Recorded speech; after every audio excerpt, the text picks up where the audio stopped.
Batu ginjal. Pinter Bu, pinter gram ini Bu. Itu bayarnya berapa? Nah, itulah bedanya orang yang berilmu dengan tidak berilmu itu. Karena itu maka kalau orang tidak berilmu, dia bergantung pada orang lain. Sehingga dia, tapi orang tidak berilmu itu bukan karena kehendak dia sebagian. Dia mau sekolah, tapi nggak ada yang menyekolahkan dia, nggak ada yang buka sekolah bagi dia. Dia mau belajar, tapi nggak ada yang memfasilitasi dia belajar. Nah, yang kedua, orang itu bisa menjadi miskin karena mentalnya miskin. Mentalnya miskin. Nah, mental miskin itu mental bukannya minta-minta, jaluan. Kadang-kadang yang minta-minta itu lebih kaya daripada yang ngasih. Karena saya itu sempat saya ikuti berita ya, pengemis di Jakarta itu rumahnya di kampung halamannya itu lantai 2. Mungkin jangan-jangan nanti kalau ada pengemis itu kalau kita nggak punya koin bisa pakai kiris Pak. Nah, itu pakai kris gitu. Misalnya begitu. Wah itu sudah berkemajuan. Nah nanti nggak usah Pak, nggak usah pakai koin, transfer aja Pak. Dia bisa dimiskinkan karena mentalnya dibuat miskin. Dependent on others, bergantung pada orang lain. Nah kemudian yang ketiga, dia bisa menjadi miskin, bisa menjadi lemah karena sistem, karena struktur. Aturan politik negaranya tidak mendukung dia untuk berkembang. Aturan politik negara tidak memungkinkan dia hidup lebih baik. Ada monopoli, ada oligarki dan berbagai sistem yang membuat mereka ini tidak berdaya. Satu saat saya pernah ngobrol gitu sama seorang ustadz yang ngimami di salah satu masjid. Katanya Ustaz tinggal di mana? Menyebut nama tempat. Sudah punya rumah sendiri? Belum Ustaz. Kok belum di mana? Ya di mana kami nggak bisa ngajukan kredit. Kok nggak bisa di mana? Ya kan selalu diminta kalau kami ngajukan kredit itu gaji pokok. Harus ada slip gaji. Lah kami sebagai imam ini kan nggak ada slip gajinya. Masa ada kalau imam yang digaji tetap mungkin ada lah ya imam tetap. Atau Masjid Baitur Rahman itu digaji tetap enggak gitu. Seperti Imam Masjidil Haram itu enggak mikir apa-apa itu ngimami saja itu gajinya segitu. Itu kalau kemudian seperti saya Sudais itu protokolnya sekelas menteri itu. Kalau kemudian Grand Imam Al-Azhar itu protokolnya sekelas kepala negara itu. Jadi ngundang Grand Imam Al-Azhar itu protokolnya sama dengan ngundang Presiden Mesir. Nah, itu gajinya jelas, itu mungkin rumahnya di mana-mana itu. Tetapi kalau yang hanya imami, muadzin itu kan nggak punya data, sehingga dia nggak bisa mengajukan kredit. Walaupun mungkin ya kalau dia mau ngejar ya nggak akan pernah bisa tuh mengikuti laju inflasi. Tapi poinnya adalah kadang-kadang seorang itu menjadi tidak berdaya karena sistem. Nah, lalu apa hubungan dengan tema kita ini? Spirit melayani itu adalah ajaran yang universal, yang dimanapun kita berada, itu harus menjadi bagian dari komitmen dan kepribadian kita. Sehingga berulang kali Quran mengingatkan di antara ciri dari kaum beriman itu adalah mereka yang senantiasa membantu melayani orang-orang yang lemah, du'afa dan mustadafin. Sehingga pelayanan kita itu ada yang bersifat charity, tapi juga ada yang bersifat advokasi. Ada yang sifatnya advokasi. Mungkin tadi kalau sudah ketemu Pak Polisi diberikan banyak informasi kan mengenai dalam istilah sosial itu namanya children at risk gitu. Anak-anak yang dia sebenarnya punya risiko tinggi karena berbagai keadaan dia berbuat jahat. Bahkan dia tidak berbuat jahat, tapi dia kemudian menjadi berbuat jahat karena keadaan-keadaan tertentu yang membuat dia jatuh ke tempat ini. Nah, sehingga karena itu kalau kita kembali kepada sejarah Muhammadiyah di awal itu kan, tadi saya baca sekilas sebelum saya kesini, saya refresh lagi. Tahun 22 itu Kiai Sujak ditanya oleh Kiai Madalan sebagai ketua kepala bagian MPKU itu, apa yang akan kamu lakukan? Kan dulu ingin mendirikan 3 kan, hospital, Armenhuis dan Westhuis, itu pakai bahasa Belanda itu. Jadi kalau itu tokoh Muhammadiyah itu bicaranya selain bahasa Jawa, bahasa Melayu juga bahasa Belanda dan bahasa Arab. Itu menunjukkan tingginya ilmu lah. Orang Muhammadiyah itu agak melondoh-melondohan gitu. Makanya nama Muhammadiyah pun kan PB Muhammadiyah kan Bogbetur, itu kan bahasa Belanda itu. Nah, ditertawakan oleh orang-orang pada waktu itu. Itu kan urusannya negara. Kok kamu mau buat rumah sakit? Kok kamu mau buat rumah untuk menampung anak yatim, menampung gelandangan? Itu urusannya negara. Tapi apa kata Kiai Sujak? Kalau orang-orang agama lain itu tidak ada tuntunan dari agamanya untuk melakukan itu, dan mereka melakukan, mengapa kita yang diberikan tuntunan oleh Al-Quran untuk melayani mereka tidak melakukan itu? Nah, bukan berarti tidak ada yang melakukan sama sekali, ada juga, tapi cara melayani anak yatimnya itu kan individual, perseorangan, munfarid gitu. Yang kalau itu terjadi tidak akan bisa menyelesaikan problematika yang sangat kompleks yang dihadapi oleh orang-orang dan anak-anak yatim itu. Sehingga kemudian harus dibuat institusi. Nah, mungkin yang seperti ini ada yang berkeberatan. Loh, Nabi dulu nggak ada kok institusi panti asuhan itu bid'ah itu. Loh, soal cara Nabi tidak mengatur, tapi Quran memberikan pesan bahwa banyak ayat yang berkaitan dengan pengasuhan anak yatim itu disebutnya dalam bentuk jamak, auliyaul yatama. Aulia itu kan jamak dari wali. Nah, kalau jamak itu kan menghendaki adanya kebersamaan. Itulah yang namanya transformasi. Itulah yang namanya memaknai Quran dalam konteks yang bersifat mencandra masa depan. Spirit melayaninya oke, tetapi melayaninya nggak boleh mengibah-ibah, nggak boleh semakin menenggelamkan orang ke dalam ketergantungan. Karena ada orang yang justru melayani orang lain itu memanjakan, yang dia menjadi sangat bergantung dan tidak akan pernah bisa mandiri. Itu betul Pak Putih yang semacam itu. Banyak. Terus rasa masa aku harus ngeteri sego. Sehingga dalam banyak hal itu pesan-pesan Al-Quran itu harus kita tafsir ulang dengan spirit dan semangat yang memandirikan. Sehingga pelayanannya tidak selalu bersifat santunan yang karikatif. Maksudnya satu karikatif itu dengan bantu, terus untuk dipoto, dilaporkan, wes rampung tugasnya, nggak menyelesaikan masalah ini. Kalau orang di pengungsian nggak bisa masak apa itu bisa begitu, itu namanya immediate relief gitu kan, membantu yang sangat diperlukan seketika itu. Tapi untuk long term kan nggak bisa begitu.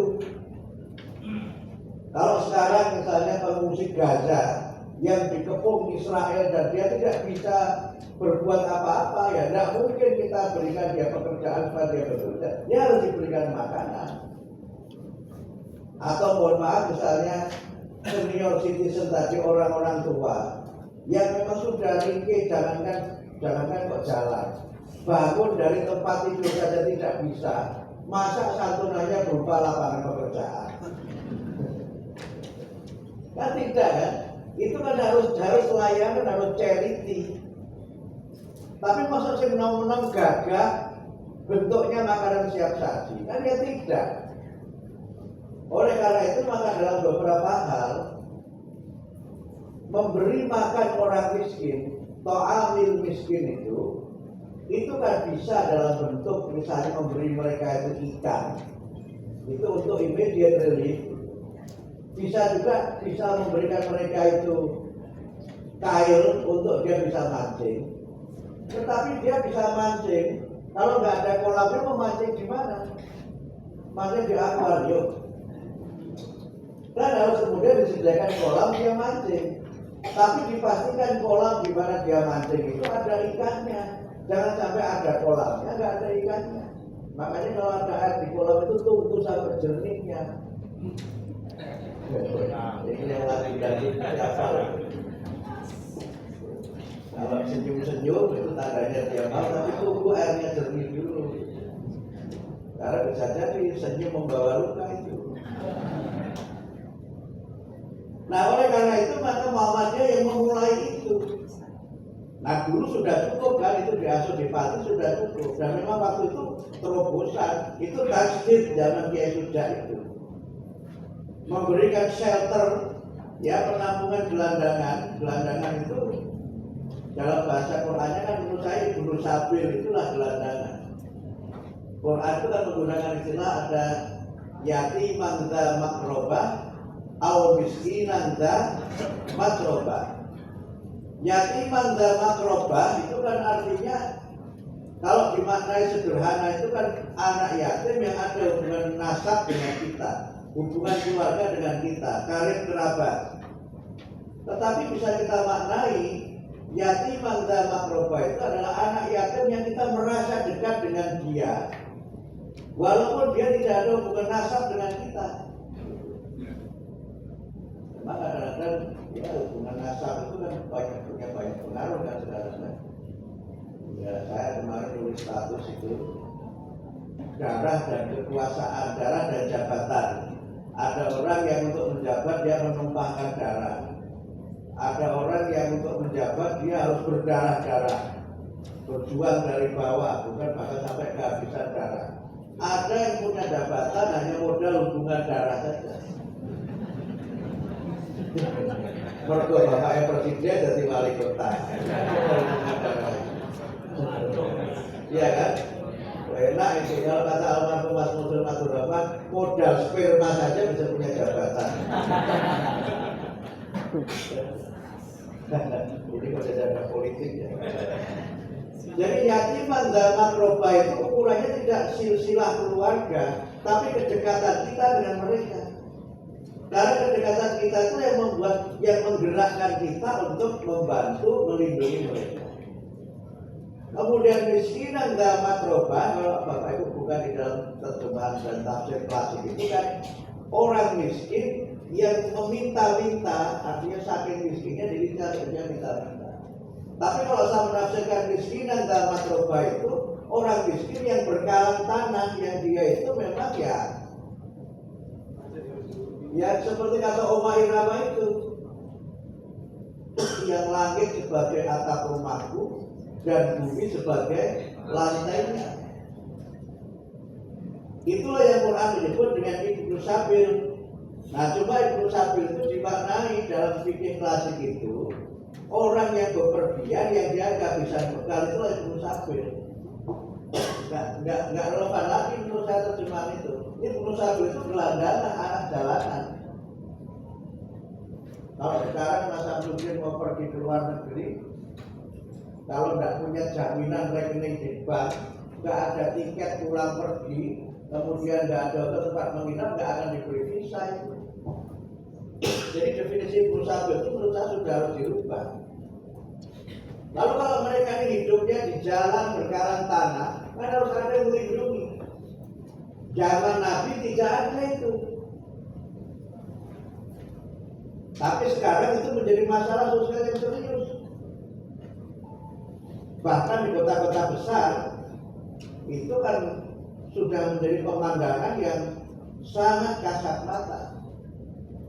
Saya kalau pulang dari PP Muhammadiyah ke Pondok Cabe melewati Pondok Indah. Jadi di Jakarta itu banyak daerah, banyak tempat yang tidak sama dengan namanya. Tempat saya Pondok Cabe itu nggak ada cabenya, ada di kebun nanas itu nggak ada nanas sama sekali, kebun kacang nggak ada kacangnya. Mungkin yang masih benar hanya Pondok Indah aja itu. Nah, itu rumahnya Ahmad Dhani itu di situ. Tapi kalau saya pulang dari Menteng ke Pondok Cabe itu menemukan manusia-manusia gerobak itu Ya memang dia tidurnya di gerobak itu beserta dengan anaknya. Menurut data itu jumlahnya ratusan ribu di Jakarta. Bisa jadi mereka punya rumah di daerah-daerah, mungkin punya rumah di mana lah, di Jawa Tengah, di mana di Jakarta hidupnya di situ. Nah sekarang bagaimana kita melakukan berbagai layanan itu?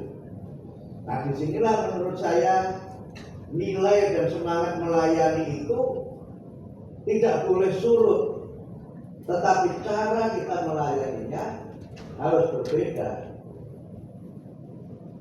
Nah karena itulah maka Bapak Ibu sekalian, dalam kita melayani itu harus melihat data. Menurut saya sekarang Muhammadiyah itu harus berdakwah berbasis data, data-based movement, gerakan yang berbasis data. Jadi kalau tadi kita membuat kategori orang yatim, saya cenderung menggunakan istilah orang yatim ya, gak hanya anak yatim. Itu siapa saja mereka, jumlahnya ada berapa, mereka perlu apa. Sehingga karena itu Bapak Ibu perhatikan keputusan Muktamar Surakarta. Kalau Muktamar Makassar itu kan kita bicara generasi emas, tapi di Muktamar Surakarta itu kita bicara aging population.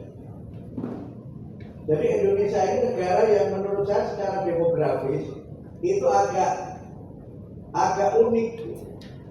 Jumlah anak mudanya juga banyak, jumlah yang senior juga banyak. Sekarang tingkat harapan hidup orang Indonesia itu sudah di atas 70 tahun. Itu maknanya orang yang berusia di atas 70 tahun itu jumlahnya sangat banyak. Di ruangan ini berapa? Termasuk yang bilang banyak itu termasuk salah satu. Saya masih termasuk muda karena belum 60 tahun. Kan batas saya muda katanya sampai 60. Nah, lalu mereka ini kita melihat ya ada pergeseran demografi yang luar biasa. Sehingga Muhammadiyah mulai mengangkat namanya aging population. Kelompok-kelompok yang berusia senior itu jumlahnya banyak. Nah mereka ini kan ada dua kemungkinan. Kemungkinan pertama adalah kelompok senior yang masih produktif. Yang kedua kelompok senior yang memang sudah tidak bisa produktif. Ngurus diri sendiri sudah tidak bisa, apalagi ngurus orang lain. Oleh karena itu maka paradigma pelayanan sosial kita itu sekarang berubah. Tidak hanya melayani anak-anak yatim, tapi juga harus melayani kelompok-kelompok tadi itu apa yang kategorinya itu Ibnu Sabir dan sebagainya itu, termasuk adalah kelompok-kelompok senior citizen itu. Jadi mulai dari yang sangat muda sampai yang sangat senior ini kita berikan layanan. Nah pertanyaan terakhirnya adalah bagaimana melayaninya. Mohon maaf, dulu kan kita masih pakai model-model lama ya. Menghimpun dananya itu masih model-model lama, door to door gitu. Nah mungkin cara-cara begitu sekarang harus kita rubah. Alhamdulillah sekarang MPKS punya program baru namanya KOMA. Program KOMA yang itu ternyata lewat sentuhan sederhana dari anggota kita yang masih muda, Mas, yang punya kitabisa.com itu kepada nggak kenal ya, itu anak-anak Muhammadiyah itu yang kemarin disebutkan Mas Mariman juga di sini. Ya Mas? Nah, sudah nanti dicari di Google.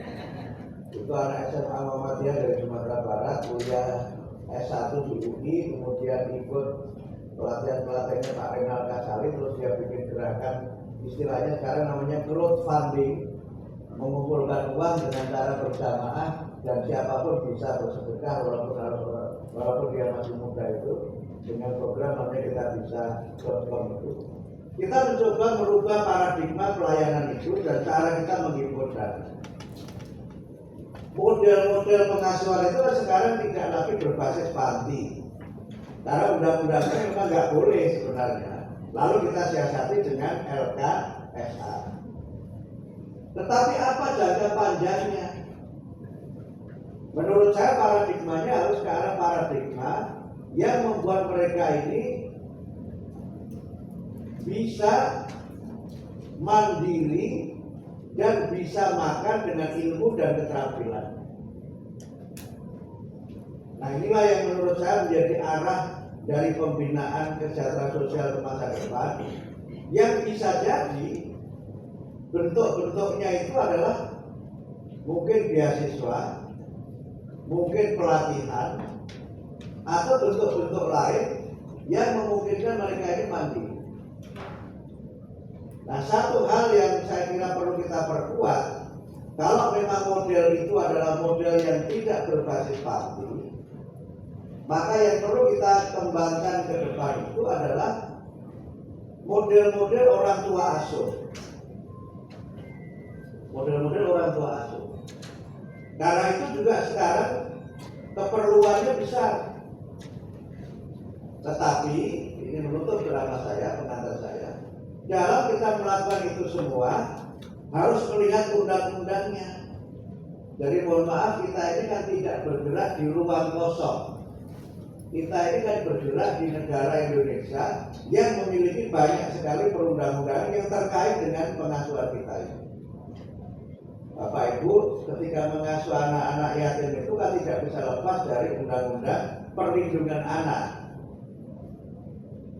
Dengan mohon maaf, beberapa kasus yang terjadi itu kan sempat mengemuka, tapi sempat kita minta untuk bisa tidak dipublikasikan. Karena kasusnya ternyata banyak. Mohon maaf, kekerasan di panti kita itu ini off the record ya, ini nggak lancar. Jadi nggak usah bergaya semua dilakukan gitu. Karena kalau semuanya live itu kita nggak bisa bicara. Mohon maaf, kasus kekerasan di panti-panti kita itu masih lumayan tinggi. Masih lumayan tinggi. Bentuknya bisa bullying sesama anak yatim. Atau yang kedua justru pagar makan tanaman.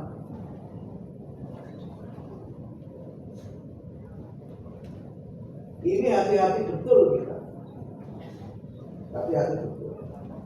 Jangan sampai nanti pengasuh panti kemudian berurusan dengan Pak Polisi. Jadi pahami betul aturan-aturan itu. Yang kedua tentu undang-undang tentang pengasuhan anak. Itu juga kita sangat terikat dengan itu. Dan yang penting untuk menjadi kajian kita adalah banyak anak-anak yang mereka itu, mohon maaf, diadopsi dalam bentuk yang sangat bertentangan dengan hukum.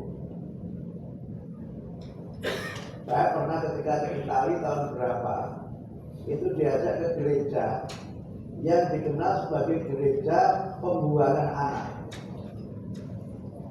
Jadi ada gereja yang kalau orang dia punya anak dan nggak mau ngasuh anak itu, anaknya ditaruh di pintu gereja itu. Nanti terus diasuh oleh pihak gereja. Sekarang ini banyak orang tua, maksudnya orang tua itu dia punya anak itu, entah lewat proses bagaimana, ya serahkan saja sepenuhnya ke panti. Terus pasrah bongkoan nggak tahu bagaimana. Ibu-ibu hati-hati yang begini-begini. Walaupun itu mungkin kita akan mengasuhnya dengan penuh rasa cinta dan kemanusiaan, tapi dokumen-dokumennya harus dilengkapi. Jangan sampai kita dianggap melakukan penculikan anak. Tapi yang penting yang sifatnya advokasi Pak Samsudin, sekarang banyak anak-anak yang diasuh orang tua asuh itu tidak diberikan haknya sesuai undang-undang. Misalnya di dalam undang-undang pengasuhan itu anak-anak itu harus mendapatkan layanan agama, bimbingan agama sesuai dengan agama anak itu. Sekarang banyak melihat begitu. Islam memang tidak membolehkan adopsi kecuali memang sangat diperlukan. Dan orang tua angkat itu kan tidak bisa seperti orang tua kandung. Tapi kita juga harus paham tentang undang-undang itu juga. Karena kalau tidak nanti kita bisa bermasalah. Nah yang terakhir, bagaimana kita membuat strategi gerakan supaya model-model panti itu juga tetap ada, tapi tidak melanggar undang-undang. Kemudian yang tadi saya sebut senior citizen itu juga terbimbing dengan baik. Sekarang ini di Jakarta, saya nggak tahu di Semarang atau di Jawa Tengah. Di Jakarta itu yang namanya retirement house itu sudah jadi bisnis yang luar biasa. Nama Inggrisnya itu retirement house. Kalau Kementerian Sosial kan dulu menyebutnya panti jompo. Saya nggak tega menggunakan istilah itu. Jadi seakan yang di situ itu isinya orang-orang jompo, pikun dan sebagainya. Nah kita cari cara yang manusiawi. Bapak Ibu ada pernah ke Singapura nggak? Nanti buatan. Sekali bolehlah FPKS ini ke Singapura dengan bapak. Oh Singapura belum ngobrol lah itu. Nanti supaya asik, nanti pesawatnya turun di Batam, terus nyebrang pakai ferry dari Batam ke Singapura. Gitu. Nah, nanti kalau bapak ibu ke Singapura nanti ketemu banyak sekali orang-orang senior yang kerja di bandara. Mereka itu sengaja oleh pemerintah diberi kesibukan. Karena apa? Kalau mereka hanya bengong di rumah, itu malah bermasalah. Sehingga diberi kesibukan di bandara, ya pekerjaan-pekerjaan yang tidak perlu keterlaluan dan nggak berat-berat, supaya mereka ada kegiatan. Nah, Muhammadiyah masih kurang melakukan itu. Sudah pensiun, mantan pejabat tinggi, jaringannya masih banyak, tapi kemudian nggak ada kegiatan. Nah, saya kira Muhammadiyah perlu memikirkan itu. Atau misalnya bentuk-bentuk lain yang mereka masih bisa melakukan aktualisasi diri dan mengisi masa-masa tuanya itu, jangan bilang sisa umur ya, masa-masa tuanya itu dengan hal yang bermanfaat. Nah, dulu sempat kita rintis itu senior club, Muhammadiyah senior club. Saya sempat membuat di ranting saya itu Muhammadiyah senior club. Itu nanti ada senam